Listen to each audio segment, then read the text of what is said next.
Hi, and welcome to the Restorative Wellness Clinicians Corner, a video series exclusively for functional health professionals, where we interview the top experts in the latest research, products, tools, and best practices for getting your clients exceptional results.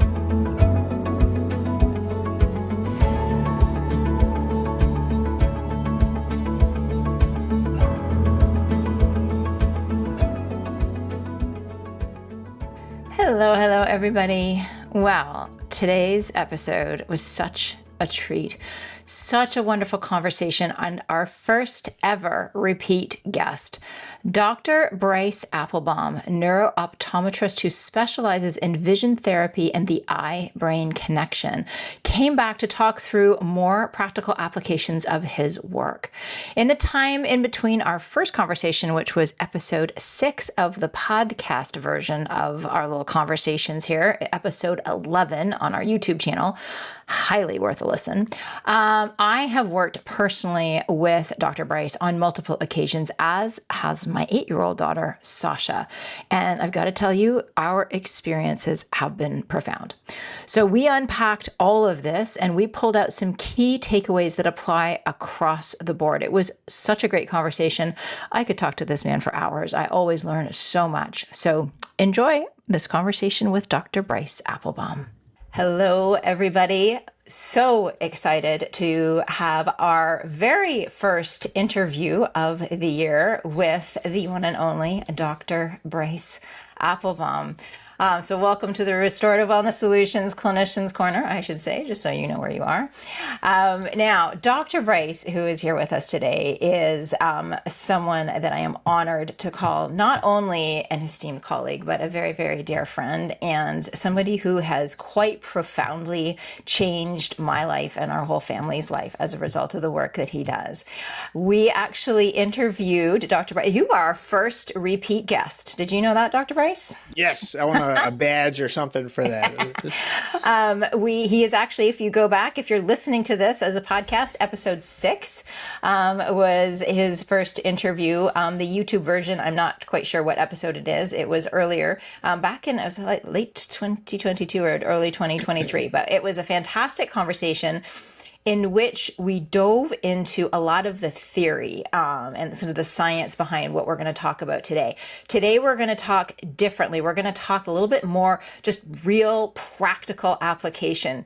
Before, in that first interview, I had not had the pleasure of actually going through and working with Dr. Bryce, myself and my daughter, Sasha. And so we're going to actually use the two of us as kind of case studies so that you can see and understand what's possible, because we both represent, I think, fairly common visual challenges that were not diagnosed as vision challenges for a very long time, and that have, and through this work has profoundly affected all aspects of our life, not just quote unquote eyesight, as we're going to talk about in a moment. Let me just read his bio quickly to you, and then we will dive right on in. So Dr. Bryce Appelbaum is a neuro-optometrist, a soon-to-be TEDx speaker, founder, and CEO of My Vision First, which is a practice specializing in diagnosing and treating vision problems for all ages. Dr. Bryce has become the trusted authority for functional vision. Through vision therapy, ScreenFit's virtual vision training program, and neuro-optometric, am I saying that correctly? Neuro-optometric rehabilitation services, Dr. Bryce has supported thousands of patients to optimize their vision, improve brain functioning, heal post-concussion syndrome, eliminate reading and learning struggles, and engage with life through a fresh lens. Dr. Bryce knows that 20/20 eyesight does not mean perfect vision. Oh boy, can I tell you that, because I was diagnosed. I've had 20/20 for a long time, and wow, was that not the end of it. And recognizes that while humans are not meant to stare at screens all day, we can train our eyes and our brains to have the appropriate foundation to thrive in this digital world. Dr. Bryce, welcome. It is such an honor to be here. I love hanging out with you, and I love engaging with your amazing community and just raising awareness and letting everybody know how much more we can do better by learning and optimizing vision for so many aspects of life. Absolutely. Oh, this is This is an honor to talk with you. And every time we've had even just casual conversations, I feel like I could just talk for hours and hours and listen to you describe these things that we so often sort of take for granted. I feel like, when a client comes to work with me, I often find that they have such a low baseline and such low expectations that one of the joys of doing the work together is watching their mind just expand at what's actually possible for them. And I feel like you do that in such a powerful way when it comes to vision. So I love it. Thank you. I mean, it's crazy when you realize how much you're going to educate somebody, but also like improve the quality of life and their health. Totally. And they don't even know that they're in their own way in so many areas. Totally. So much we can all do to unlock that. 100%. 100%. So let's start off for those who have not yet listened to the first episode. And I'm going to strongly recommend, and we will link to it in our show notes, that you go back and listen to that first interview because it is jam-packed with information. But let's just explain, have you explain, please, the difference between vision and eyesight, because this is just so foundational to everything that you do. Yeah. So as a functional eye doctor, that I look at all vision problems as brain problems. And what that means is eyesight and vision are separate entities. So eyesight is literally just the ability to see. So that's letters on a letter chart, street signs when you're driving, what a teacher writes on the board in the classroom. That's really a symptom. And that's what glasses are for. Vision is entirely brain, and how the brain processes all the information the eye sends it, how it filters and understands what to do with that information, and then derive meaning and direct the appropriate action. So vision is really our ability to track and converge and focus and process information, really what our brain does with our eyes, with the input our eye sends it, and then how it makes sense of the world. So eyesight, symptom, glasses, vision is entirely brain. And so many functional vision problems have a solution and a cure by addressing it on a brain basis. I love that. So, and I remember, was it you who shared, and I think I kind of knew this, but the way that you stated it, I mean, that the eyes are really an extension of the brain. They're like part of the brain that's on the outside of the body. I mean, they literally emerge from the brain in utero. Yeah. Like they're brain tissue. And they're the only part of your brain you can see without things getting really messy. Right. But it's, so many doctors in the reactive and medical practitioners and anyone in this kind of reactive society is looking at just intervening when there's disease and looking at structure. But if we look at function and really the root cause of all of these challenges, which I know everyone in this group does beautifully, then we can uncover what's causing the eyesight problems, the vision problems, treat and address those, and then oh my gosh, there's so much in life that's so much easier, from reading, learning, driving, sports. I mean, so many aspects of life where we rely on vision as our dominant sensory system to guide and lead like it's supposed to. It was very interesting. We're going to talk first about Sasha, my daughter, but I remember when we did this work, there were so many things that I have experienced in just moving through the world that I thought were just quirks. A very silly example, or two silly examples, is one, if someone would put their hand up to high five me, my heart would start to beat faster because most of the time I would miss, right? And I thought that I was just, I would joke, oh, I'm from Canada. Canadians don't high five. I haven't learned how to high five. I'd do these jokes, but really it was like embarrassing to be, a middle-aged woman and not be able to hit the person's hand when they high fived. Mm-hmm. And turns out that's actually a vision problem. That's not that I am just, I mean, I have my quirks, so I am quirky, but it's not just that I'm quirky. It's that there's actually something that can be addressed. And then another example of this was that I could not parallel park to save my life. I would find the curb by hitting it, as the rims of our car will attest.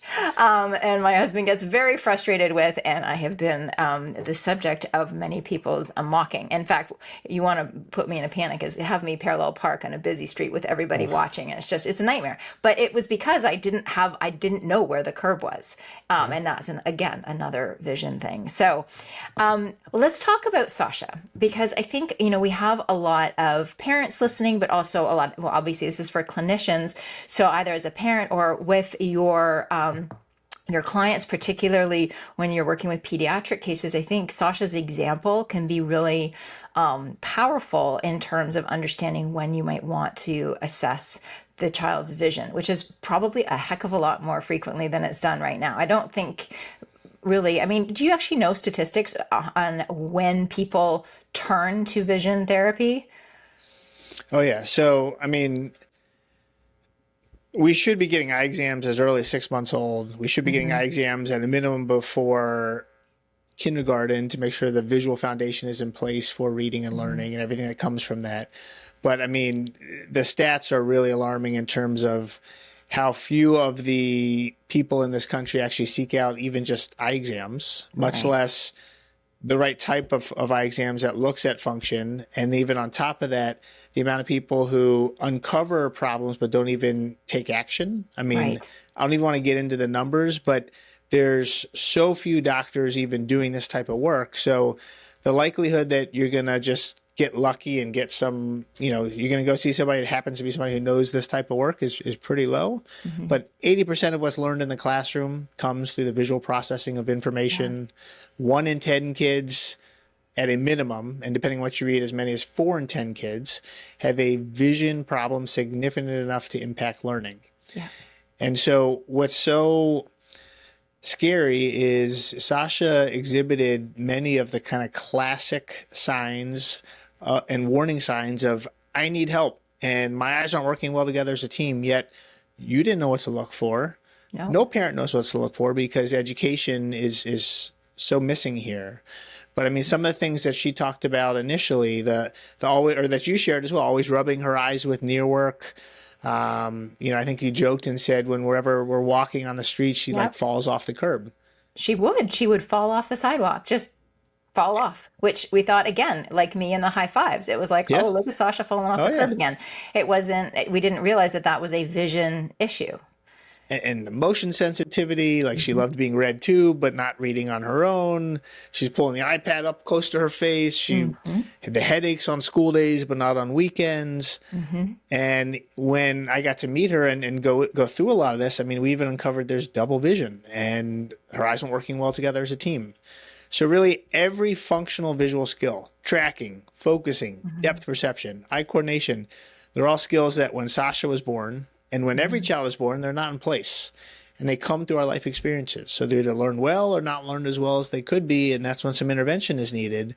But kids today are being exposed to screens and technology at earlier and earlier ages, being asked to read earlier than ever before. And when we don't have the foundation in place to meet the demands, that's when we struggle, when gaps emerge. And when kids aren't visually ready, symptoms are solutions into where the struggles are. So she really had this visual developmental delay where she hadn't learned how to use the inside and outside muscles of her eyes in synergy. And so we can talk about what that looks like, but go ahead. Yeah. Well, I just want to, so for the people listening, I just want to kind of run you through a little bit of this scenario so you can understand how it developed. So exactly as Dr. Bryce is saying, she had this whole array of different things that I did not even know were symptoms. The like rubbing eyes, like it was like, oh, she's tired, she's rubbing her eyes. The falling off of sidewalks, the headaches on school days. And, I have a history of migraines. So I thought, oh gosh, she's inherited the history of migraines, right? The big cues that ultimately, the getting car sick, I mean, it's like, oh, some kids are car sick, right? You just write it off for these things. The big cues that caused us and really inspired us to reach out weren't actually any of these things. They were things that we discussed later that I learned were part of the overall vision challenges that she was having. What inspired us to reach out is that she, in grade 2, was assessed at a kindergarten reading level and a kindergarten math level. And she's a smart kid. I mean, she's somebody who can remember in great detail and tell you a play-by-play scenario of, some event that we experienced as a family, not like a big major one, like some like little micro event, having dinner with a person at such and such a restaurant.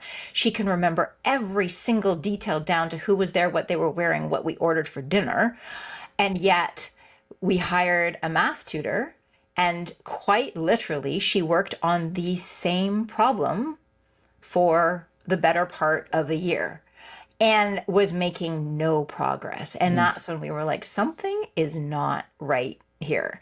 Now, her getting headaches more and more definitely was another like, okay, this seems to be unusual. And of course, me as a nutritionist, I'm diving into the dietary components, I'm diving into the gut health, I'm diving into all the pieces that I'm equipped to deal with, but we're not getting the kind of results that I was in any way hoping. And in terms of learning issues, this was really quite alarming to have such an incredible delay and to see no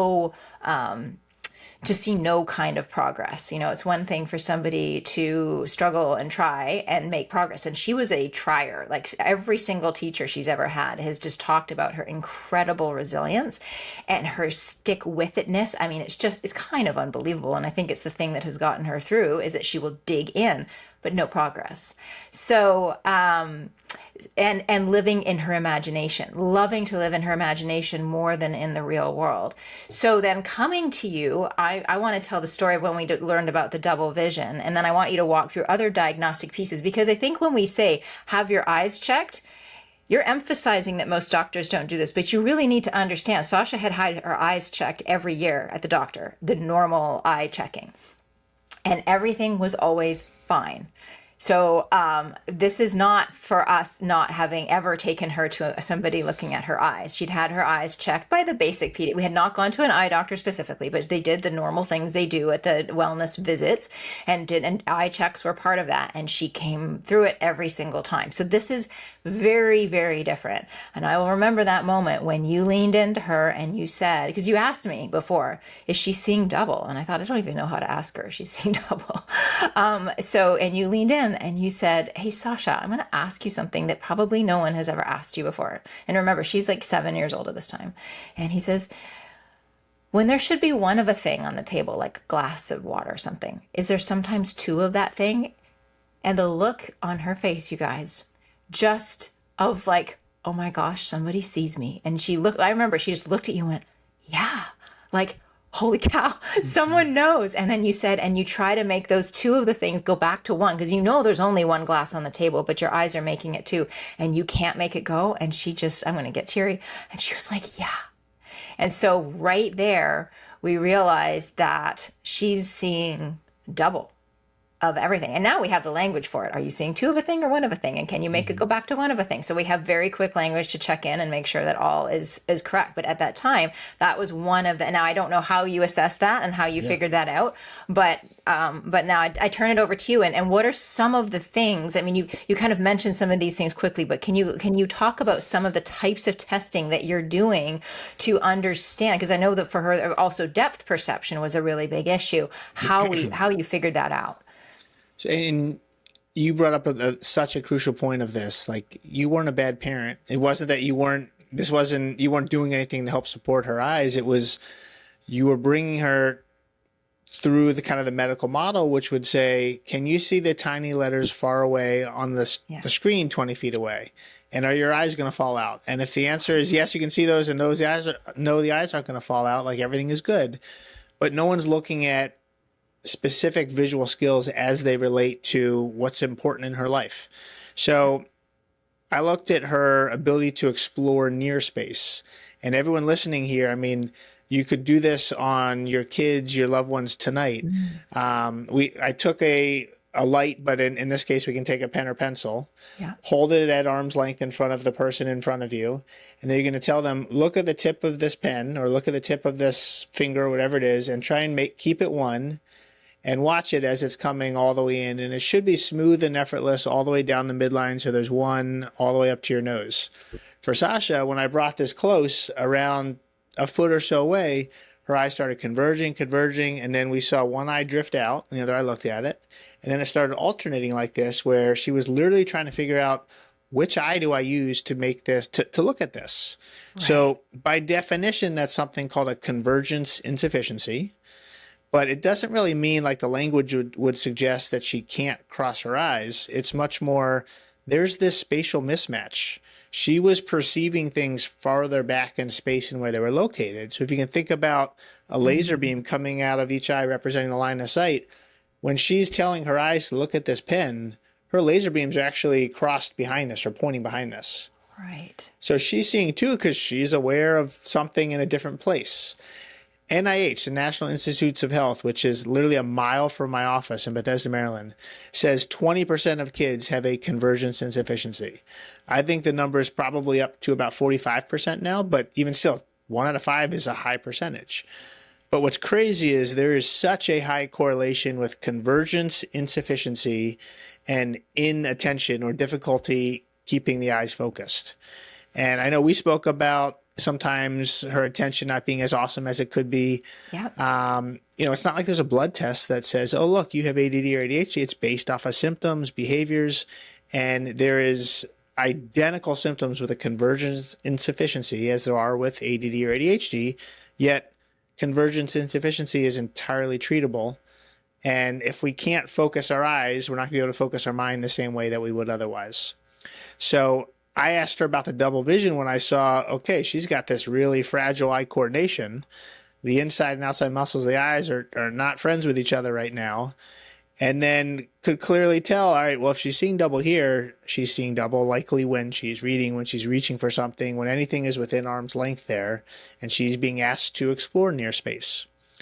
So that fragile eye coordination influences depth perception, or our ability to see in 3D. Yeah. So in order to have depth perception, we all need both eyes pointing and acting like they're in the same place for long enough that the cells in our visual cortex in the back of our brain that we're not born with, that come through life experiences, are tapped into and then allow for this wiring to see things with space and with depth. And her world was very static, where as she was walking down the street, it's like she was seeing something here and here and here, but not this kind of dynamic movie. It was more like a flip book. And when she was walking off the curb, she had a hard time allowing vision to guide movement. And it's so interesting that you share that, she could remember, she had really good episodic memory and really good spatial memory, but she had poor visual memory, and she had poor visual sequential memory and visual spatial memory. So that's why every time a new sight word was presented to her, it was like she was seeing it for the first time. She wasn't thinking in mental pictorial images yet. And that's something, again, that can be taught or trained for any brain at any age. But right. I think the key here is there is neuroplasticity for all of us. And at any point, we can rewire our brain to optimize function and enhance so many aspects of vision and so many other areas of brain function. I remember another symptom was that I didn't realize was a symptom is that she couldn't learn to ride a bike. Yes. No matter what. And yes. You were like, of course she can't ride a bike. The road is like, it's like the line in the road is weaving back and forth. It doesn't stay still. So she can't find that equilibrium and that balance. And her visual midline was not coincident with her body midline.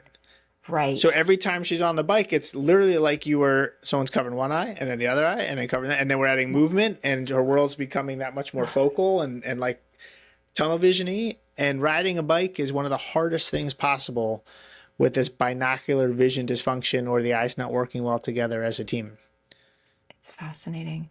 I remember, I want to talk very specifically about what we did. And also I have questions about how to prevent, because I'm sure there's people listening thinking like, oh my goodness, this needs to be developed. What can we do to make sure it develops? So I want to ask those questions, but I will remember this moment after we had worked for you. And this was after we had just done 1 week. It was an intensive week, but 1 week of work with you. We were walking to school, a route that we had walked hundreds of times before. And as we're walking, she says, Mama, there's a house at the end of the street. I can see it. And the house was, I'm like, maybe 2 houses away. Right there. Yeah. And I said, oh, baby, were you not able to see this before? Could you not see that before? And at first she goes, yeah, no. And it was just, wow, like the world, as you said, I love the description of a flip book.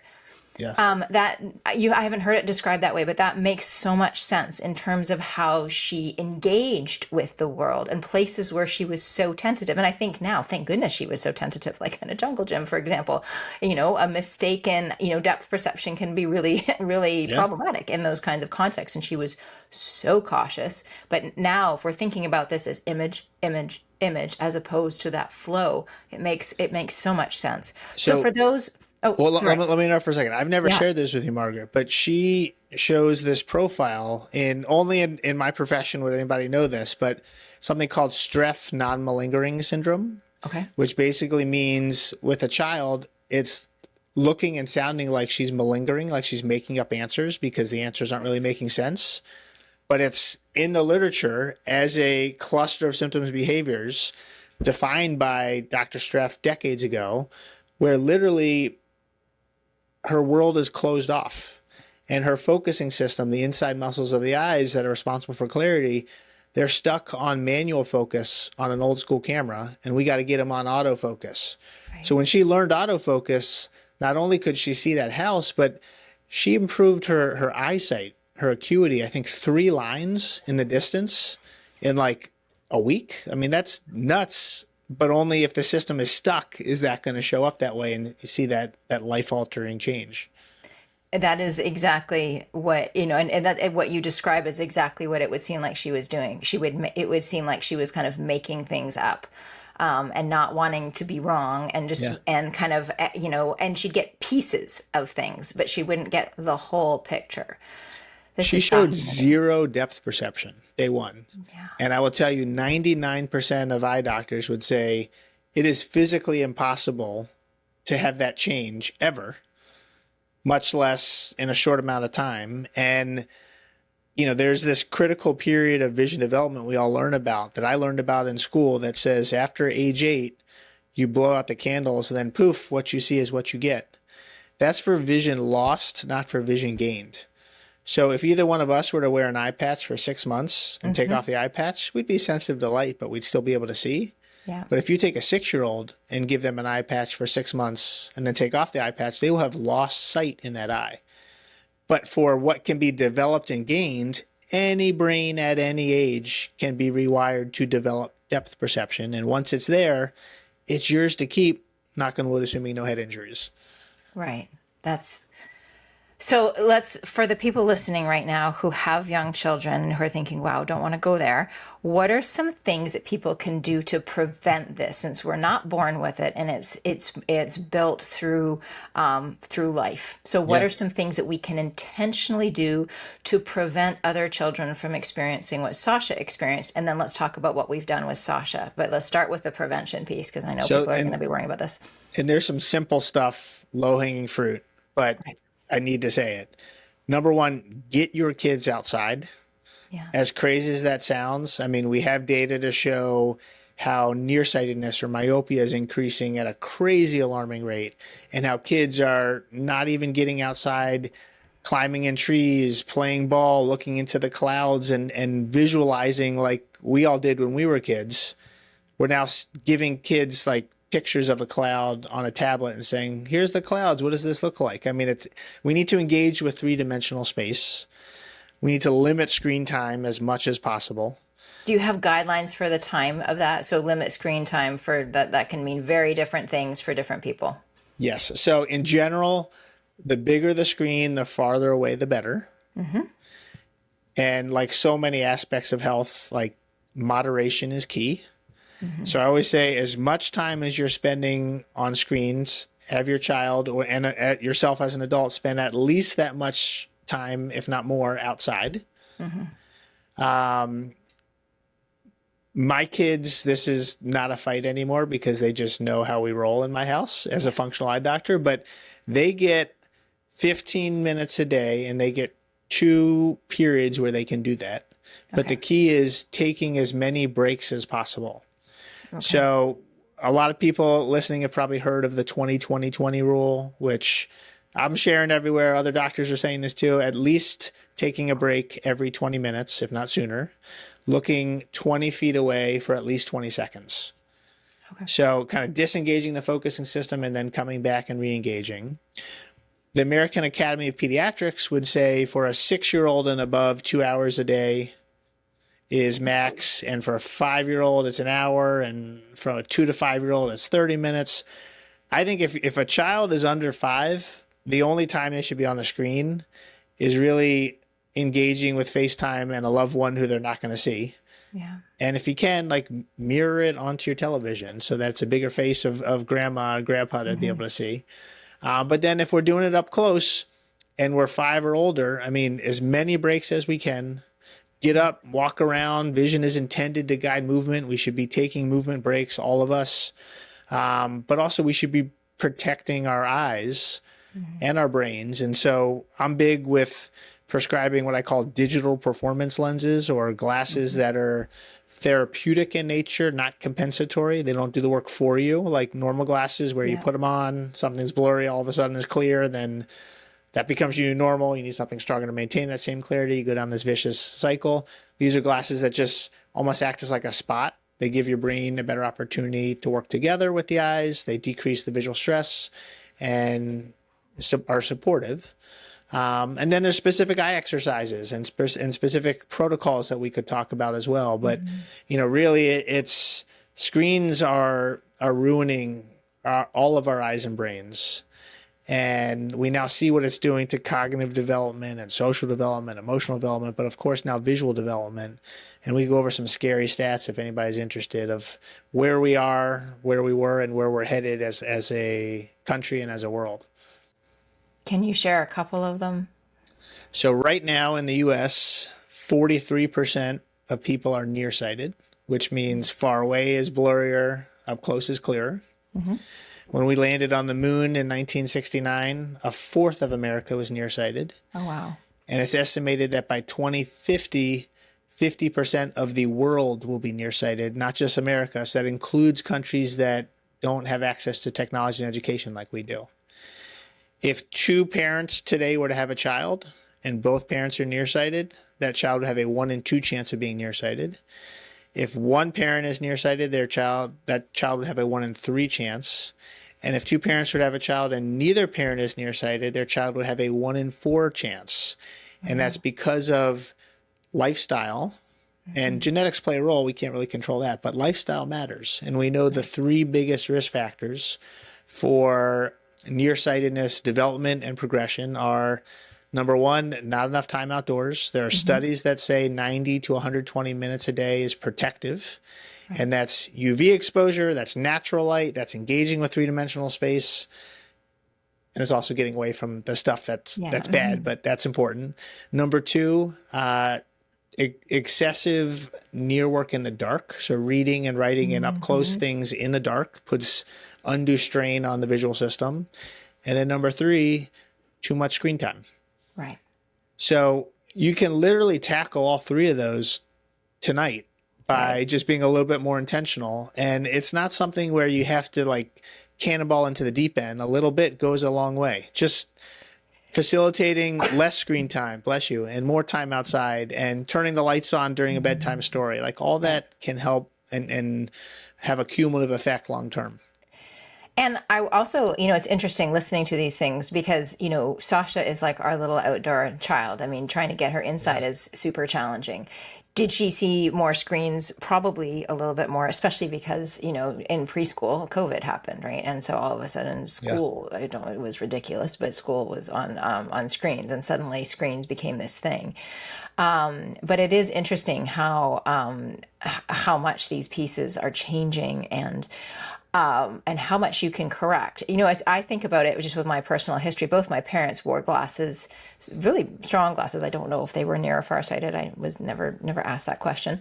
And they're both passed now, but they wore them from a pretty young age. And I did not need glasses until I was much older. And yet I looked at screens a lot more, although I also spent a ton of time outside with my running and whatnot. So who knows? Actually, it's interesting. Both my parents were musicians, and especially my mom. She was a concert pianist. And so she spent a ton of time all up close, right up front. Yeah. Interesting. And so I do think the fact that you're a runner has influenced you positively in a lot of 100%. Ways, but especially from a visual perspective as well. Yeah. 100%. So can we just talk about a couple of examples of exercises? I mean, I know the whole slew of exercises that Sasha has been doing, and I know which ones she likes and which ones she doesn't like. But I would love to hear about, some of the ones that are the most powerful for specifically this convergence component and reestablishing that depth perspective. Yeah. So there's, just like any work, there's really intense where you need equipment and tech and working with an expert. There's also really simple stuff and then a lot that goes in between. So I would kind of relate a lot of these exercises as like body weight work at home instead of going to a gym and working with a trainer. So anyone listening, if you have concerns or you want to just get a thorough evaluation of what's going on, we can put a link in of where to go, and you can type in your address and get somebody that's board certified close by. Not all doctors are doing the same work, and there's a lot of discrepancies there. But in terms of an evaluation standpoint, it's pretty hard to miss the stuff if you know what to look for and do the right tests. Yeah. So some exercises, I think some simple ones. A near-far focus activity is one that I think is fantastic to do. For everybody listening, let's tie this to every time you're going to the bathroom, you're doing this, because at least hopefully we're going regularly, especially if you're following the protocols from restorative wellness. So near far focus, you're covering one eye. Take a finger or pen or something up close, bring it towards you as close as you can until it gets a little blurry, and then you want to stop, hold it, and then kind of lock in your focus at your finger. Try and make it as clear as you can. Visualize your pupil getting really small, the muscle inside the eye locking in and kind of being stimulated and looking really hard. And then after about 5 seconds, look as far out into the distance. Throw your focus across the room as you can for 5 seconds. And think about looking soft and relaxing, and then back at your finger for 5 seconds. And then back in the distance. So it's kind of a gross stimulation, relaxation, stimulation, relaxation. It's kind of like push-ups for the focusing system. We want to do it the same amount of time with the right eye as you do with the left eye. And most people doing this will realize with one of the eyes, you're probably holding your finger a little closer than the other. And what that means is with both eyes open, your eyes are literally focusing at different planes. We couldn't teach a brain to do that if we tried, but when it's hard for the eyes to work together, we find ways to compensate and to adapt. And so having one eye a little more for near and one eye a little more for distance is common, or just figuring out a way to not have to use both eyes. Right. So if you did that literally 2 minutes a day, let's say 2 minutes per eye, that alone would mean reading glasses are not going to increase, probably be less dependent on the reading glasses. And you may even prevent the need for glasses even in the distance if we can think about distance blur as a symptom of a near problem. And if you're doing this with kids, like print out a really small square with a bunch of really tiny letters on it and then have them read the letters so you know that they can actually see it, versus like, oh yeah, I got it, Mom, it's clear, but you realize it's not. And when you're watching somebody do this, you'll notice the pupil gets really small when they look close, and it should get really big when they look far. Only if they're making it clear. If they're not making it clear, the pupil's not going to adjust. So then you know, hey, you're kind of faking this here. So that's a simple one. Should we do some more? Can I ask a question about that? Because that is one of the things that you have me doing. And that is because it's called the heart chart, right? Like it's the little letters and then the big letters. And what I have noticed is, and I have it on a little popsicle stick, and one side is little, but not as little, and the other side, when I first looked at it, I was like, those are letters. They just look like dots, right? Like they're just so blurry. And what I have noticed in doing the exercise is, as you say, like there's a real difference from eye to eye, which is fascinating to me. But I'll be looking and like really working on focusing, and then all of a sudden it just sort of clicks into place in a way that it's like, I didn't know the eyes could do that, and then doing one eye and then the other eye, and then I take it off and do both. And when I, at the end of that, it's clicked in to the point where now I can do it with the little one. Now I will also be completely, I think it's really important. We're going to talk about my eyes in a moment, but I think also for adults, it is like push-ups. you need to keep doing the push-ups. Like if you stop doing push-ups, you lose the muscles. And I will confess that I have gone through big phases of stopping doing the push-ups and suddenly being like, oh, I could see that last week and now I'm not seeing it so well. And then I do a few days of the push-ups and I'm like, oh, things are clicking back in again. But it is amazing how there's just this moment where it all goes and all of a sudden it's like it just locks in. Is that the muscles just re-engaging? Like what's happening in that moment?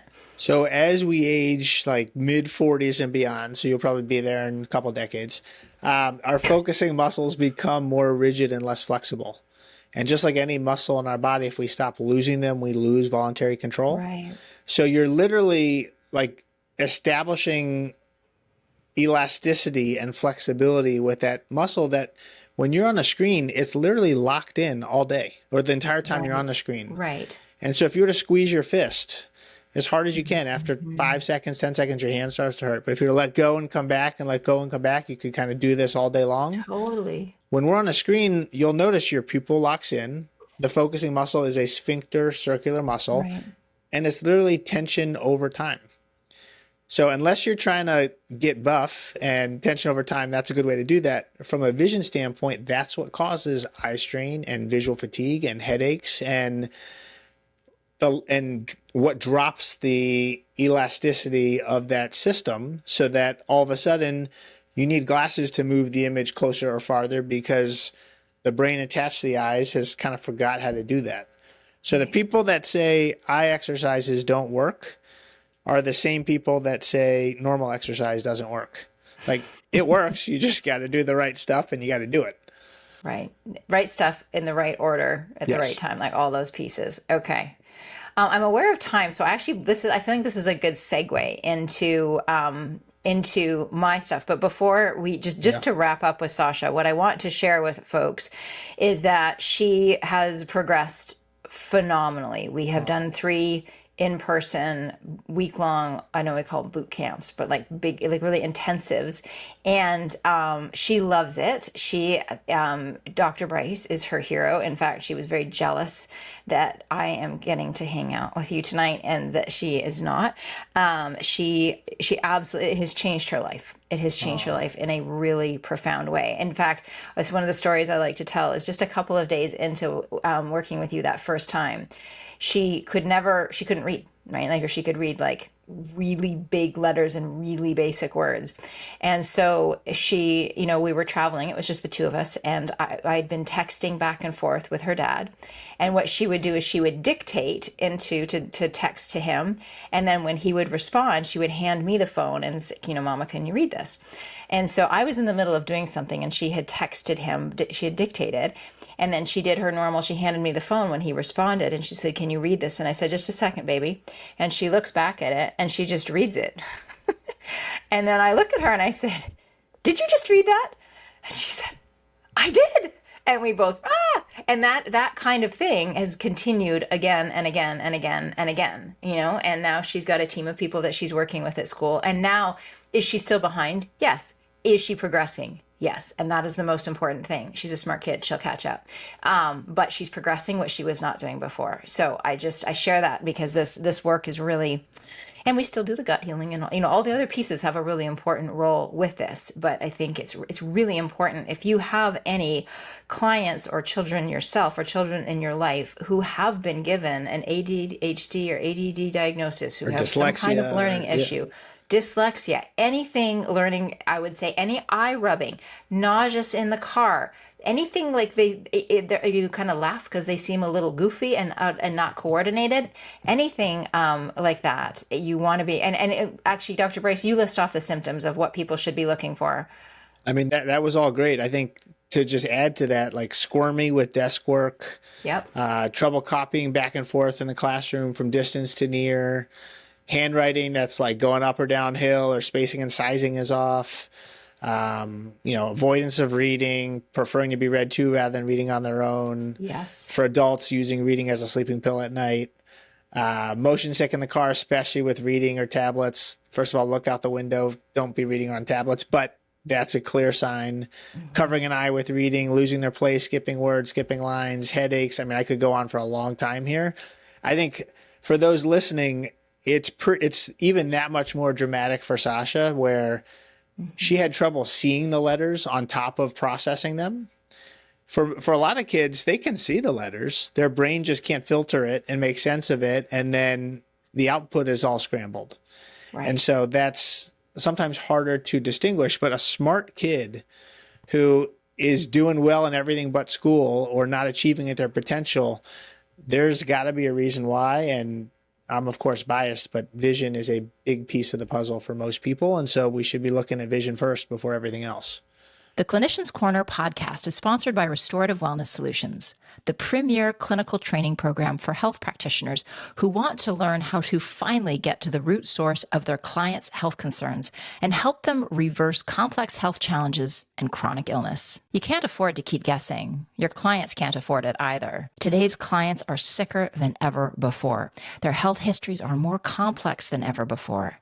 And you simply can't deliver the results they crave or build the practice you desire without the right clinical skills. Enter Restorative Wellness Solutions' foundational course, Mastering the Art and Science of Gastrointestinal Healing, our clinically proven, systematic approach to restoring balance within the body that has helped over 1,000 practitioners transform their clients' lives, grow their business, and change the way health is delivered. In less than 12 weeks, you'll develop the clinical skills and confidence you need to help your clients feel better, faster. Learn how to work with advanced lab testing to identify food sensitivities and imbalances within the gut. Craft custom targeted protocols that truly resolve your client's gut issues, and work safely and effectively with supplements to deliver consistently life-changing results. Visit masterguthealing.com to apply today. Which is why your business name is so brilliant. Thank you. Let's talk about adults now. I'm seeing lots Yeah. of questions in the chat, and I apologize, you guys. I was looking at, apparently there's two chats. I was looking at the wrong one, thinking, wow, everyone's really quiet. But now I'm seeing a whole bunch of questions pop up. So I'm going to start working our way through these. But I want to talk about adults, because there's this idea that as we get older, our eyesight diminishes, and that's a necessary and natural part of aging. And I think anyone who is listening here, anything that is necessary and natural part of aging, we all immediately go, not necessarily. There's almost always something you can do, including with eyes. So we'll talk about that. And just to share a little bit about because I've gone through this with you, and I didn't, again, it's a little bit like what I was describing at the beginning. I had no idea what was possible. And I knew at the time I was getting a recurrence of migraines that I had not been having. I remember telling you that I felt at the end of the day like my eyes were bleeding. Like I would just have this exhaustion in my eyes and this kind of brain, I just felt like my brain was not clicking. And I can attribute it to lack of sleep and stress and like all the things that we like write off, these types of things. But I just could feel this visual strain. And I had been prescribed not that long before you and I met, maybe a year and a half, I had been prescribed prism glasses. And I remember going to an eye doctor who had said, oh, your eyes don't coordinate. You have one eye that tends to go this way and another eye that goes this way. And so what we can do, he didn't say anything about exercises that I could do to bring them together. He just said, we're just going to give you glasses that adjust the world, basically, so that, and to really alleviate the stress. And it did for a while. It did alleviate the stress. It was also like I felt wildly nauseous for the first couple of weeks of wearing them. I didn't like wearing them. And from that point on, I noticed I never needed glasses in terms of being able to see things, but they helpfully put in a little bit of prescription, and suddenly I did need them to the point where when I met you, I guess I'd been wearing them for about 2 years, but now I was completely dependent and I wore them all the time. And anyone here, you guys see me now, I kind of sometimes wear them, sometimes don't, but for a long time there, I always wore them no matter what. And I remember you asking me to take off my glasses and kind of looking at some things, and you said, there's definitely things that we can do here. And I was attributing this to a combination of age, this weird, like, oh, my eyes don't work well together, that I guess I just need glasses for the rest of my life, and just overworking. I wasn't attributing it. I didn't think that anything could be actually corrected. And I love that you're not wearing glasses right now, by the way. That's fun. We're all told, and many of the people that everyone listening works with, that as we get older, we lose cognitive capacity and vision deteriorates. Yeah. And while that is really common, that's not normal, right? There's a difference between common and normal. And, having any of the symptoms that you had, or somebody prescribing Prism from a do the work for you compensatory standpoint, is literally the same as saying like, oh, my knee hurts, I'm going to jump in a wheelchair. Like, you stop using the systems. Yeah. And I know that's kind of hyperbolic there, but like, that's what that's doing. And for sure, there is a time and a place for Prism, but Prism just moves where the world is. But if you're losing tension in the systems, if the outside muscles are not able to work together, and the natural resting position of the eyes is that they don't have to work together, if you feed that animal and that becomes the new normal, you then need that much more displacement to maintain that same level of single fusion or single eyes working together. Yeah. So, I think it's something that, like, the first chance we get, many people reach for reading glasses. You should be doing the opposite. If you don't use it, you lose it. That's true for so many aspects of our body, specifically for vision. And you brought up a little while ago, the work, the life-altering work that everyone here does for decreasing inflammation within the body. Yeah. If you have vision problems and you have systemic inflammation, you're not going to get even close to where you need to in terms of the healing journey until that's addressed, and vice versa. And, neuroinflammation is really the root cause of functional vision problems after a brain injury. Right. But also from what we put in our body as instructions on how to function. I mean, I see so many people who notice visual fog and brain fog after they eat certain things or do certain things that you guys are coaching them not to do. I mean, it's crazy how much this is all interwoven and related. Right. So I think in your case in particular, I mean, you mentioned sometimes bumping into things and screens inducing these migraines and these kind of visual panic attacks on the screen, not actual ones. Yeah. It's stress from the environment. And when we're under stress visually, what happens is our pupils widen and we get this tunnel vision effect where it's like we're looking through paper towel holders and the autonomic nervous system kicks into the fight or flight response. And visually, we block off so much of our surroundings in our periphery that exacerbates the problem, especially if there's trouble converging.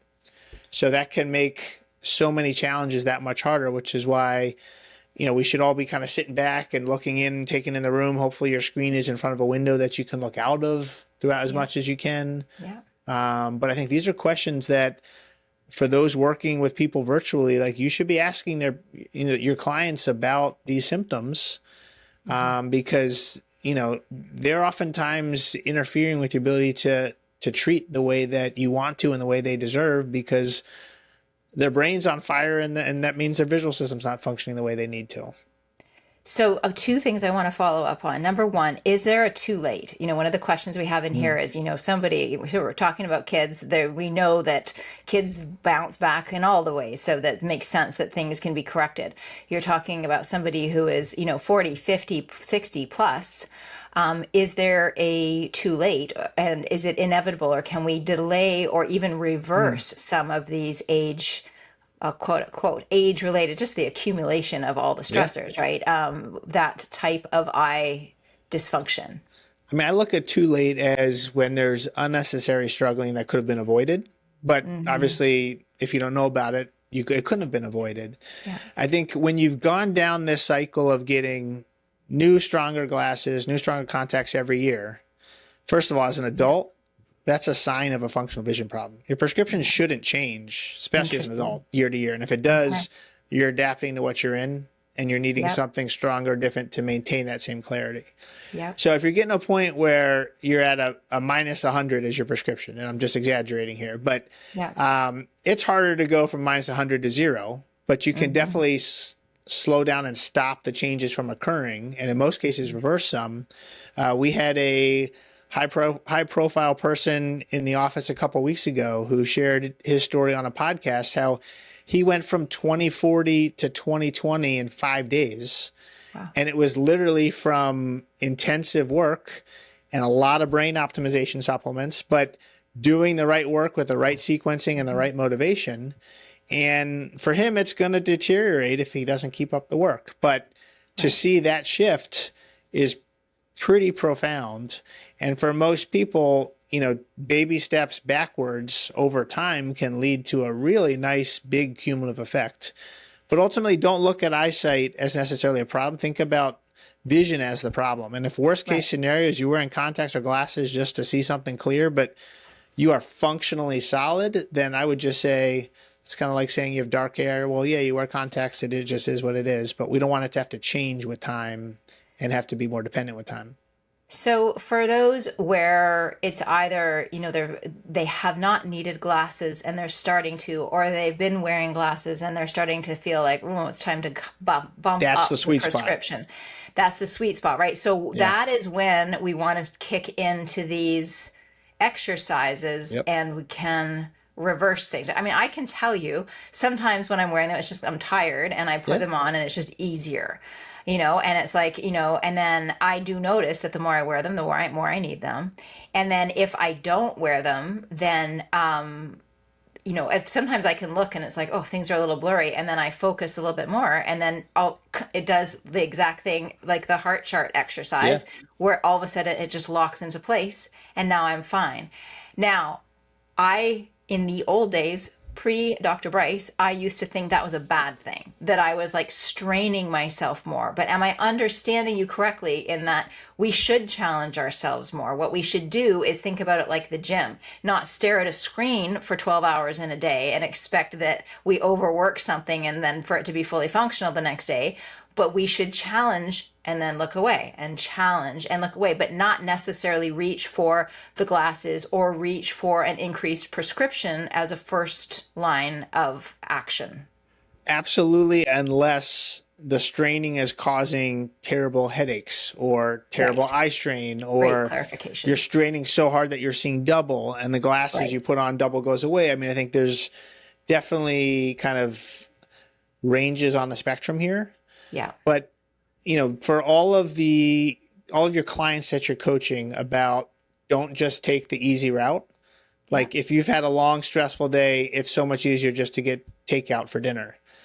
But then you're getting the seed oils and all the crap that's in there that's not what you're intentionally wanting to feed your body. It takes a little longer to cook your own dinner, but you're going to feel a lot better and have much better health that way. I mean, same is true with the visual system. And, I think we could talk about a top 3, top 5 eye exercises to do, but also that we have an online program called ScreenFit that is way more robust. And also if you're doing the work that you and your daughter have done, the home therapy just kind of keeps you where you are and helps you slowly progress, but it's not going to be something that if you do enough work, you don't go backwards. Right.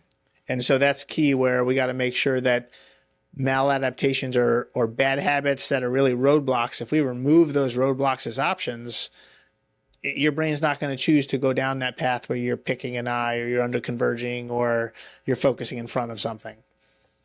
I still remember when we were about 2 or 3 days into my first time working with you. So I actually did my first intensive with you before Sasha did. And, that's right. And I had to make sure I remember- wasn't crazy, right? And test the waters first.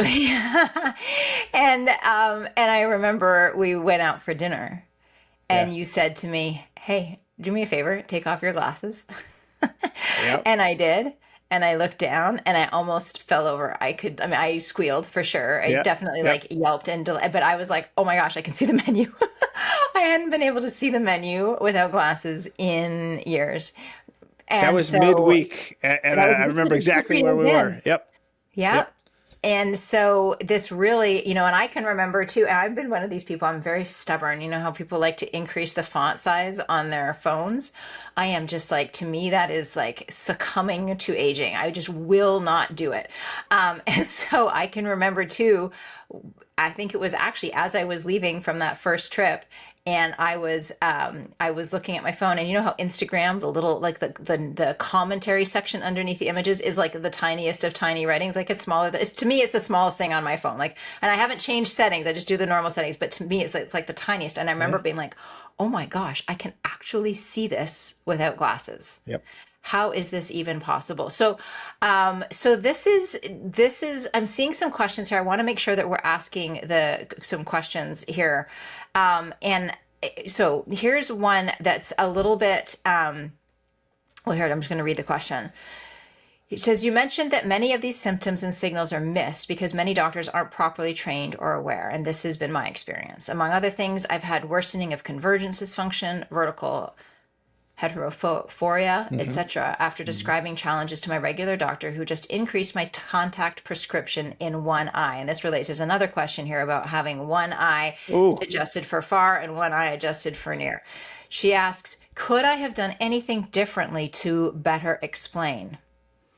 Are there things, better explain it to the doctor? She's asking so that she can support not only herself, but for her clients. So there's so much to unpack there. First of all, we have two eyes for a reason. Yeah. To choose to have one for near and one for far, you're depriving yourself of the opportunity to perceive depth. And there's even doctors who, like cataract surgery or LASIK surgery, set it up like that permanently without even letting you try it out first or even talking you through it. So typically when it's hard to get the eyes to work together, that is one option that is offered of, well, let's not let them have to work together. Let's do one for near and one for far, which is confusing to our brains, but our brains are really good at adapting. Which is why, like, you get a new pair of glasses and you put them on and they don't seem right, and the doctor tells you, oh, just wear them, you'll get used to them. You will get used to them, but if you put them on and they're not right, they're not right. And right should be 20 happy, not 20/20. It should be the weakest lens possible that gives the most improvement, that's the most balance between each eye, but most importantly, that increases performance. If it doesn't improve performance, there's no use in having them. So I think in terms of that doctor, I mean, it's really hard when any healthcare practitioner is not a partner with the client or patient, and instead is just saying, it's my way or the highway, follow this path here. But, asking about functional skills, like, all right, do my eyes work well together? Do I have the systems in place to be able to read for a long amount of time? Can you test my depth perception? Can you look at my eye coordination? Can you look at my peripheral vision? I hate to say this, but like the 5-minute eye exam at Costco is going to get you 5-minute eye exam at Costco results. And there's such a wide range of what's considered an eye exam, even like at the pediatrician's office where the tech is having you read the letters. And very often there's false negatives, false positives. My kid's pediatrician knows who I am, refers us a ton of people. And even when we do the eye testing there, they're more often than not at the wrong distance and not even reading the right chart. And it's like, come on, let's do better here. So it's frustrating. And I really feel your pain there because our average patient has seen 4.5 eye doctors looking for a solution before they come to us. And so you really need somebody who's going to take the time to look holistically at you and your activities of daily living and what we wish was easier, where the opportunities are for improvement, but then to really kind of dig deep and lift up the hood and see where things are functioning from a functional standpoint, not just from a structural standpoint. 100%. 100%. Another question here. I'm curious about people who have had LASIK to correct myopia. What are your thoughts on long-term consequences of LASIK? And are there any therapeutic, sorry, my cursor's blocking this. Are there any therapeutic practices that they would benefit from? Yes. So I'm kind of known in the area, in the DC area, with where a lot of LASIK surgeons will send us patients and say, hey, is this a good candidate for LASIK? And you would think, like, shouldn't you be able to answer that? But what they're saying is this somebody whose prescription is fitting the profile of wanting to increase every year or change every year? Can you look at the functional skills to see, are they going to adapt, or are they going to have a surgery and have things be stable? So it's kind of like LASIK is saying, here's a pair of glasses. We're surgically going to correct that in your front surface of your eye, your cornea. But if your glasses changes, sorry, you're out of luck.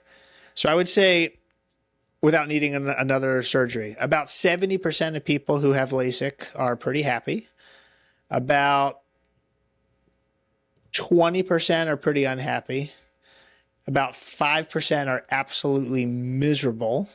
And another 5% typically vary back and forth, at least in the study that I'm referencing here. So if you're going in saying, man, I just really don't want to ever wear glasses and contacts, and if I can watch TV and drive for the most part, but I'm not seeing HD and I'm okay if it changes, like, that's cool, then LASIK is a good option. But there's many people who have multiple LASIK surgeries, and the success rates decrease dramatically when that happens. A lot of eye doctors, and I would say most eye doctors, don't go down the LASIK route, which that should tell you something. There is one particular procedure or treatment called orthokeratology, which is an absolute game changer and one of another big kept secrets in the eye care and medical world. These are contact lenses you put on your eyes at nighttime. You sleep in them. You take, and they reshape your cornea. They change the shape of the front surface of the eye. You take them off in the morning. You see crystal clear all day long, and then you put them back on that night. So it's kind of like a retainer for your eyes instead of for your teeth. They're FDA approved. I did a post about this on social media, and it got over 100 million, or it got over 1 million views within the first week. Partly because I said they're FDA approved, and people did not like hearing the words FDA in there. But it's literally like, it sounds too good to be true. I mean, you take them off and you see crystal clear all day long, but you got to put them in back on at night. It's essentially a reversible LASIK. So you're seeing what life is like without lenses on your eyes, which is healthier and safer throughout the daytime, especially for kids who are exposed to dirt and bacteria and toxins from their environment. But it's also really cool. You don't have, a lot of athletes are in these where you don't have to worry about quick eye movements or dry eyes and blinking and not having the lens follow you. So these are really cool. A lot of doctors, these are probably more prevalent doctors who prescribe these than doctors who do really high quality vision therapy, but you have to kind of ask around. Our cornea is the most densely innervated tissue in our body, and it's so sensitive. And with LASIK, you're literally shaving off the front surface. So dry eye, irritation, I mean, none of that's going to be better after LASIK, and it's usually a lot worse. The average person blinks 15 times in a minute. When we go to screens, it goes to 3 times a minute.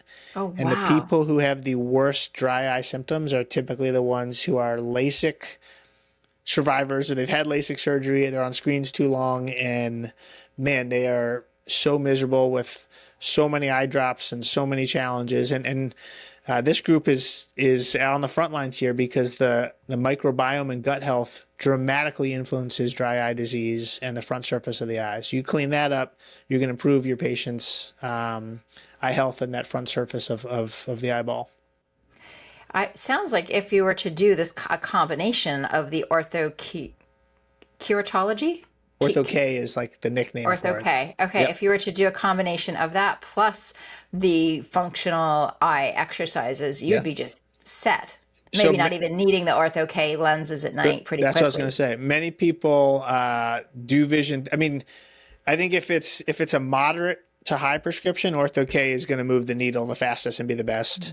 Best case scenario is you do Ortho-K and some vision therapy, and you are golden. And I would say that our patients who do that, we never have to increase the prescription. We never have to worry about things changing. And all we're doing is just readjusting the fit of the lens as the eyeball grows, as the patient grows. But then once you're an adult, I mean, that's not changing. That's amazing. That is amazing. Pretty cool. Jacqueline's asking about herbs and other functional supports for the eyes. She's asking specifically about Eyebright, but are there other, what do you think of that? And are there other herbs or nutrient supplements that you're thinking of for eyes specifically? So really anything that's good for the brain is going to be good for the eyes. And it's kind of that simple. I have a hierarchy of, I think, what are the best supplements for the eyes, but absolutely omega-3 fish oil is so important for brain health, for so many aspects of systemic health, but really for the tear film in the front surface of the eye. Our tears are made of part oil, part water, and there's 3 main layers. When we have dry eye or when our eyes are really irritated, our brain sends a signal to release more tears, but the tears that are released are more of the watery layer, so your own tears evaporate faster, drain your eye faster, and actually worsens the problem. If you take omega-3s, it allows the mucin layer, that oily layer, to be more viscous or thicker. So your own tears stay on your eyes for longer, but also it's a protective barrier and it's a clear windshield to see through. So omega-3s are fantastic, and also for any type of head injury, really good for brain function. Glutathione and specifically, in my opinion, glutarol, which is a spray version of glutathione.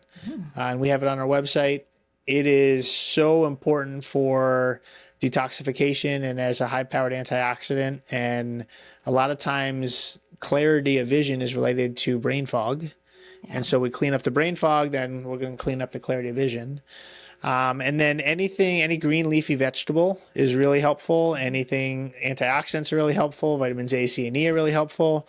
For the sweet spot of the eye, the macula, lutein and zeaxanthine are game changers and really helpful. And there's a lot that has been, there's different supplements out there for the eyes that are better than others, not as good as others. We're actually formulating one. But I think the lutein and the zeaxanthine are important for macular degeneration and for allowing the sweet spot of the eyesight to stay solid for longer. Excellent. Such good recommendations. I knew that I could talk to you for hours. I didn't even get through like a third of my questions. Round 3 in the future. Round 3. Now, for folks, I want to ask, we'll definitely include, of course, links to your website, links to your Instagram. Thank you. And actually, just this little date when we spoke, I think you had just passed 50,000 followers on Instagram, but you'd only been on Instagram for a few months. Do you remember? So I don't remember exactly when that was, but I do remember that being part of our conversation, because I do want to recommend, and I said this at the end of the last interview as well, but for those of you who want just like great value and content rich use of a platform like Instagram, follow Dr. Bryce. I mean, you're going to learn so much, but just such a great example of a phenomenal use of that platform. And you've got, I mean, how many followers You're have you been amazing. at? No, I actually think it was less, because I'm only at 40 something thousand now. I probably passed, I don't know what it was initially. But we had there's something happening currently where I'm getting 1,000 followers a day, which is pretty awesome. Just because it's getting the message out there. Are we allowed to say what that is? Yeah, why not? So Dave Asprey just went and did a week's intensive at, this is who you were talking about, I'm assuming, with the vision going. So biohacking your vision is about to be a big thing. That's awesome. And we did a really cool podcast the last day of his intensive talking about his intensive. And that just went out on Thursday. So cool to see the reach he has and the ability to get this information out there. For now, the frustrating question is that you are one doctor, and we all want you. When people look for somebody in their area, if they're not able to travel to DC to do an intensive. So we're going to include links that you will send me of places to find a board certified vision therapy practitioner. Is that the name for it? Vision therapy practitioner? So if you go, I'll also send this to you, but if you go to covd.org, that's the College of Optometrists and Vision Development. And there's a section that says locate a doctor. So I'm pretty sure it's covd.org/locate. Okay. You can type in an address, a state, a zip code, a country, and then identify your search radius. There's a box to check off that says board certified in vision therapy. You definitely want somebody board certified. From an evaluation standpoint, I think anybody who's board certified, for the most part, you're in really great hands that are capable of letting you know exactly what's going on. Mm-hmm. From a treatment standpoint, there's not consistency yet on what vision therapy looks like. So much so that what we call what we do as almost visual performance training, which is a hybrid of vision therapy, physical therapy, sensory integration-based occupational therapy, brain training. I mean, lots of stuff kind of merged into one, because this isn't like PT for a sprained MCL where you get a dozen sessions if it's grade 1 or 2 dozen if it's grade 2, and you could go to really any place. It's going to be similar work. You don't even have to be board certified to offer vision therapy. You don't even have to be a doctor. I mean, there's now OTs, PTs, coaches, trainers, teachers doing vision work because the need is so high. And so often that's really tracking work, so kind of x-axis work, which hopefully still helps a lot of people. But the vast majority of functional vision problems are actually Z-axis. So in front of us work, and Z-axis problems because that's where life takes place. And that's the eye coordination, the focusing system, the depth perception. So anyone who says I did vision therapy or I did vision work and it didn't work, they're either in the wrong place or there for the wrong reasons because this stuff works. But we don't have the training and the protocols and certification like Restorative Wellness has, which hopefully I can jump on your coat yet. And once that's there, there'll be a lot more people doing this in a lot more places. Right. ScreenFit is a great option as well. Do you have an affiliate program for ScreenFit? We do. Awesome. We'll link to it because I think this would be a great thing that for all of you guys to use, but also then sign up as affiliates and then you can promote this to your clients. And that's a great starting point for a lot of this, right? A great starting point. We created every single thing in there. It's like a home program on steroids that is completely outlined, videos of me. They're really good, high quality. We just changed our affiliate offer where it's like kind of impossible for people not to sign up because we give a huge discount and then we still give a percentage back to the practitioner. So we can link that in there too. Perfect. I would love that. Dr. Bryce, thank you so much for joining us today. Thank you all so much. Thank you, Dr. Bryce. This is just fantastic. And everybody have a wonderful evening. Take good care.